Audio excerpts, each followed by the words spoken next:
जय जगन्नाथ दर्शक बंधु आज 25/5/2026 सोमवार आसतु जानिबा आजिर नाटक संपर्क में क्यों यात्रापाटी केउटी एवं क्यों नाटक परिवेशन करिवो आसतु जानिबा। जदि आपण आम चैनल नुआ करि आछंती चैनल को निश्चित लाइक शेयर एवं सब्सक्राइब करने को भूलिबे नहीं। आउ जदि कर देइचंती बहुत बहुत धन्यवाद।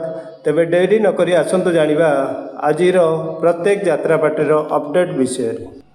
यात्रा राणी सिंह बाहिनी तार तृतीय रजनी मंचस्थ करने को जाऊँगी नाटक तू मो बजरंगी स्थान हिंजिलीकाटू गंजाम। कोणार्क गणनाट्य तार तृतीय रजनी मंचस्थ करने को जाऊँगी नाटक श्रीकृष्ण आखिरे सुदामा लुह स्थान हाटपड़िया दुर्गा बजार नयागढ़। पार्वती गणनाट्य तार विदाय रजनी मंचस्थ करने को जाऊँगी नाटक कांदिले तू मोरी जीवी मु स्थान बालीखंड शिमुलिया बालेश्वर। यात्रा नाट्य मंडप तार द्वितीय रजनी मंचस्थ करने को जाऊँगी नाटक लेडी गैंगस्टर स्थान सुतन कोणार्क पुरी। यात्रा ओंकार तार विदाय रजनी मंचस्थ करने को जाऊँगी नाटक पारिबेनी कही अलगा करी स्थान मरीचिया बारंग कटक।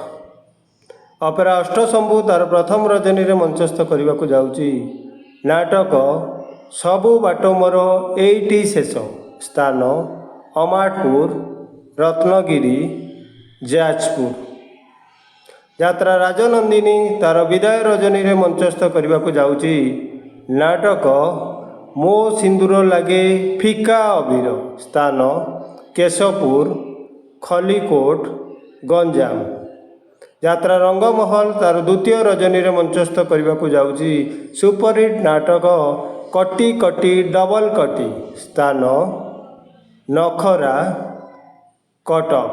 नेक्स्ट अपडेट है अपेरा सूर्य मंदिर तार विदाय रजनी मंचस्थ करने को जाऊँगी नाटक अभागिनी अंजलि स्थान तारिणी पड़िया मरीचा जगतसिंहपुर।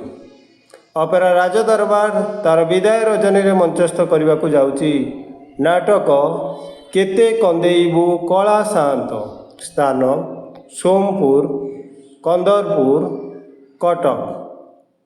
यात्रा श्री विश्व दरबार तार विदाय रजनी मंचस्थ करने को जाऊँगी नाटक सीता चोरी हैला पंचवटी स्थान चिकिटीपेंट गंजाम।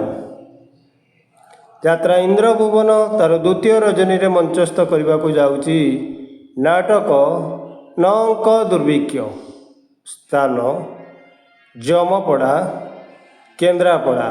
नेक्स्ट अपडेट है यात्रा धौली गणनाट्य तार प्रथम रजनी मंचस्थ करने को जाऊँगी नाटक सबु अंक भूल हो गला स्थान बोधखंडी बालकाटी भुवनेश्वर।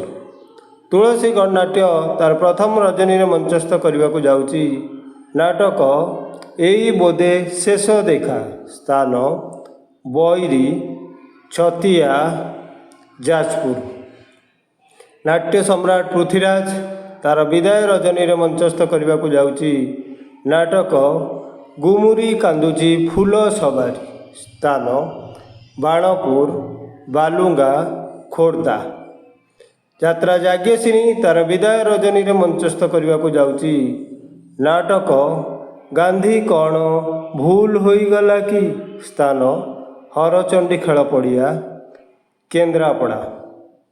यात्रा स्वप्न महल तार द्वितीय रजनी मंचस्थ करने को जाऊँगी सुपरहिट नाटक बोऊ स्थान दामोदरपुर असुरेश्वर कटक।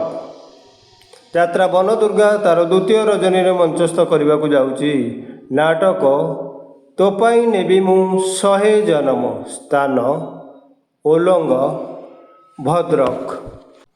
दुर्गाश्री गणनाट्य तार द्वितीय रजनी मंचस्थ करने को जाऊँगी नाटक बाट पाउनी मु हाट मझिरे स्थान କୁର୍ତ୍ତାମଗଡ଼, ଫୁଲବାଣୀ।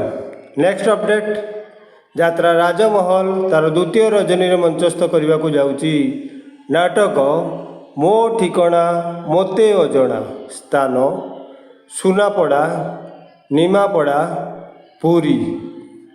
ଯାତ୍ରା ନ୍ୟୁ ତାରିଣୀ ତାର ଦ୍ୱିତୀୟ ରଜନୀରେ ମଞ୍ଚସ୍ଥ କରିବାକୁ ଯାଉଛି ନାଟକ କାନ୍ଦ ନାରୀ ବାୟା ମନ। ସ୍ଥାନ ଗୋଲେଇ, ବୁଡ଼େଇ, ୱେଷ୍ଟବେଙ୍ଗଲ। ଯାତ୍ରା ସ୍ୱର୍ଣ୍ଣମହଲ ତାର ବିଦାୟ ରଜନୀରେ ମଞ୍ଚସ୍ଥ କରିବାକୁ ଯାଉଛି ନାଟକ ଗରିବର ଦୁଃଖ ଦେଖିଛି କିଏ। ସ୍ଥାନ ବସନ୍ତଡିହି, ବାଲିପାଟଣା, ଖୋର୍ଦ୍ଧା। କଳିଙ୍ଗ ଗଣନାଟ୍ୟ ତାର ତୃତୀୟ ରଜନୀରେ ମଞ୍ଚସ୍ଥ କରିବାକୁ ଯାଉଛି ନାଟକ ହସରେ ତୁମେ ନା ଲୁହରେ ତୁମେ। ସ୍ଥାନ ସରପଡ଼ା, ନିଶ୍ଚିନ୍ତ କୋଇଲି, କଟକ। ଯାତ୍ରା ଗ୍ରାଣ୍ଡ ମହଲ ତାର ପ୍ରଥମ ରଜନୀରେ ମଞ୍ଚସ୍ଥ କରିବାକୁ ଯାଉଛି ନାଟକ କାନାରେ ତୋ ବାଟ ରହିଛି ଚାହିଁ। ସ୍ଥାନ ଓଳାବର, କେନ୍ଦ୍ରାପଡ଼ା। ଅପେରା ଶ୍ରୀମନ୍ଦିର ତାର ବିଦାୟ ରଜନୀ କରିବାକୁ ଯାଉଛି ନାଟକ ହସ୍ତିନାପୁର ଲାବଣ୍ୟବତୀ। ସ୍ଥାନ Baliguda, Kandhamal. Royal challenge opera ତାର ଦ୍ୱିତୀୟ ରଜନୀରେ ମଞ୍ଚସ୍ଥ କରିବାକୁ ଯାଉଛି ନାଟକ ଏ ଆଖି କାନ୍ଦୁଛି ତୋରି ପାଇଁ। ସ୍ଥାନ ଭଅରେଶ୍ୱର, ଲଙ୍ଗଳେଶ୍ୱର, ବାଲେଶ୍ୱର। ଯାତ୍ରା ଦରବାର ତାର ପ୍ରଥମ ରଜନୀରେ ମଞ୍ଚସ୍ଥ କରିବାକୁ ଯାଉଛି ନାଟକ ବଡ଼ ଦଗାଦିଆ କଳା ସାଆନ୍ତ। ସ୍ଥାନ ସାନ ବଟକୟା, ବନ୍ତ, ଭଦ୍ରକ। ଶ୍ରୀକ୍ଷେତ୍ର ଗଣନାଟ୍ୟ ତାର ଦ୍ୱିତୀୟ ରଜନୀରେ ମଞ୍ଚସ୍ଥ କରିବାକୁ ଯାଉଛି ନାଟକ ପ୍ରତିଶ୍ରୁତି ଏଠି ପାଣିର ଗାର। ସ୍ଥାନ ବିଦ୍ୟାଡିହି, କାମାକ୍ଷାନଗର, ଢେଙ୍କାନାଳ। ଚ୍ୟାଲେଞ୍ଜ ଅପେରା ତାର ପ୍ରଥମ ରଜନୀରେ ମଞ୍ଚସ୍ଥ କରିବାକୁ ଯାଉଛି ନାଟକ ହା ପୁଷ୍ଟ ବୋଲି ଯାଉ ଯିବ। ସ୍ଥାନ ଶିଖରପୁର, ଜଳେଶ୍ୱର, ବାଲେଶ୍ୱର। ଯାତ୍ରା କଳିଙ୍ଗ ସମ୍ରାଟ ତାର ପ୍ରଥମ ରଜନୀରେ ମଞ୍ଚସ୍ଥ କରିବାକୁ ଯାଉଛି ନାଟକ ତୁ ବୋଧେ ମୋ ଭାଗ୍ୟରେ ନାଉ। ସ୍ଥାନ ଖୁରୁଣ୍ଟିଆ, ମୁରୁଡା, ମୟୂରଭଞ୍ଜ। ଅପେରା ଦାରୁବ୍ରହ୍ମ ଆଜି ତାର ଅଫ୍ ଅଛି। ଆସନ୍ତାକାଲିର ଅପଡେଟ୍ ଆମେ ଆସନ୍ତାକାଲି ଜଣେଇବୁ। ଯାତ୍ରା କଳିଙ୍ଗ ଦରବାର ତାର ମଧ୍ୟ ଆଜି ଅଫ୍ ଅଛି। ଆସନ୍ତାକାଲିର ଅପଡେଟ୍ ଆସନ୍ତାକାଲି ଜଣେଇବୁ। ଯେକୌଣସି କାରଣ ପାଇଁ ଯେକୌଣସି ନାଟକ ଅନୁଷ୍ଠାନର ନାଟକ ପରିବର୍ତ୍ତନ ହୋଇପାରେ କିମ୍ବା ବନ୍ଦ ହୋଇପାରେ। ଯଦି ନାଟକ ପରିବର୍ତ୍ତନ ହୁଏ କିମ୍ବା ବନ୍ଦ ହୁଏ ତେବେ ଆମେ ଖୁବ୍ ଶୀଘ୍ର ଦେଇଥିବା ସୂଚନାଟିକୁ ଠିକ୍ କରିବାକୁ ଚେଷ୍ଟା କରିବୁ। ରହିଲି, ଦେଖା ହେବ ଆସନ୍ତାକାଲି। ଜୟ ଜଗନ୍ନାଥ, ଜୟ ଜଗନ୍ନାଥ।